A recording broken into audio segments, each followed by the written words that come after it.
નમસ્કાર મિત્રો, વિડીયોમાં તમારું સ્વાગત છે। જી હા મિત્રો, અત્યારે હાલ મોટા અને મહત્વના સમાચાર સામે આવી રહ્યા છે। તો મિત્રો, સમાચારમાં વાત કરીએ તો સુરેન્દ્રનગર જિલ્લામાં દિન પ્રતિદિન કાયદો વ્યવસ્થા એટલી બધી કથળી છે।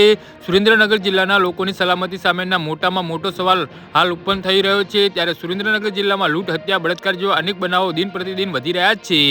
જી હા મિત્રો, અત્યારે હાલ મોટા અને મહત્વના સમાચાર સામે આવી રહ્યા છે। તો મિત્રો, સમાચારમાં વધુ વિગતવાર વાત કરીએ તો ત્યારે સુરેન્દ્રનગર જિલ્લાના ચુડા તાલુકામાં જોબાળા ગામ ખાતે રહેતી હેતલબેન ભૂપતભાઈ નામની યુવતી વહેલી સવારના રાણપુર ખાતે કંપનીમાં ફરજ બજાવી અને નોકરી કરતી હતી, ત્યારે તે નોકરી માટે જઈ રહી હતી।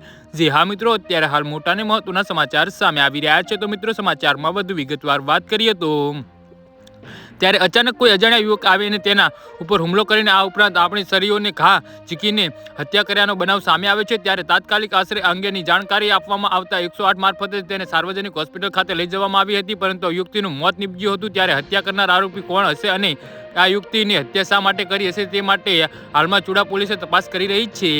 જી હા મિત્રો, તો આના વિશે તમારું શું કહેવું છે તો નીચે મારી કમેન્ટ બોક્સમાં જરૂરથી જણાવજો અને મારી યુટ્યુબ ચેનલને સબસ્ક્રાઇબ કરવાની ભૂલતા નહીં। વિડીયો પૂરો જોવા બદલ તમારો ખૂબ ખૂબ આભાર।